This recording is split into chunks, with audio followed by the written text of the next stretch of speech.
Dry fruit laddu పిల్లలు పెద్దలు రోజు ఒకటి తిన్నారంటే ఆరోగ్యంగా బలంగా ఉంటారు. ప్యాన్లోకి 2 టేబుల్ స్పూన్ల నెయ్యిని వేసుకుని హాఫ్ కప్పు వరకు బాదము అలాగే హాఫ్ కప్పు గొడంబిల్ని వేసేసుకొని చిన్నగా పీసెస్గా కట్ చేసి నెయ్యిలో బాగా ఫ్రై చేయాలి. అలాగే ఎండు ద్రాక్షని కూడా వేసుకొని లో ఫ్లేమ్లోనే ఫ్రై చేయండి. ఇందులోనే వాటర్మిలన్ సీడ్స్ అలాగే పంకిన్ సీడ్స్, తురిమిన ఎండు కొబ్బరి పొడి, గసగసాలు ఇవన్నీ వేసుకొని లో ఫ్లేమ్లో 10 to 12 minutes పాటు ఫ్రై చేసుకుని పక్కన పెట్టుకోవాలి. 40 వరకు డేట్స్ని తీసుకొని సీడ్స్ అన్ని కూడా తీసేసి మెత్తగా మిక్సీ చేసుకోవాలి. ఇప్పుడున్న ఈ జనరేషన్లో ఎంతో మంది అధిక బరువుతో పీసీఓడి, పీసీఓఎస్, ఇన్ఫర్టిలిటీ, థైరాయిడ్ ఇలాంటి ప్రాబ్లమ్స్తో సఫర్ అవుతున్నారు కదా. అలాంటి వారికి యోగా అనేది చాలా మంచి సొల్యూషన్ అండి. యోగా చేస్తూ కరెక్ట్ డైట్ మెయింటైన్ చేస్తే చాలా క్విక్గా మీరు వెయిట్ లాస్ అవ్వచ్చు.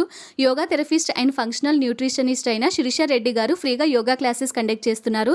1 personకి 1 month ఫ్రీగా క్లాసెస్ కండక్ట్ చేస్తారు. ఆ తర్వాత మీకు నచ్చితేనే మీరు కంటిన్యూ అవ్వచ్చు. అధిక బరువు, పీసీఓడి, థైరాయిడ్, ఇరెగ్యులర్ పీరియడ్స్ ఇలాంటి వాటికి మీరు ఎన్నో డబ్బులు ఖర్చు పెట్టింటారు కదా. జస్ట్ 1 month ఈ ఫ్రీ క్లాసెస్కి అటెండ్ అవ్వండి. మీరు బెస్ట్ రిజల్ట్స్ని చూస్తారు. వెంటనే మీరు కూడా జాయిన్ అవ్వండి.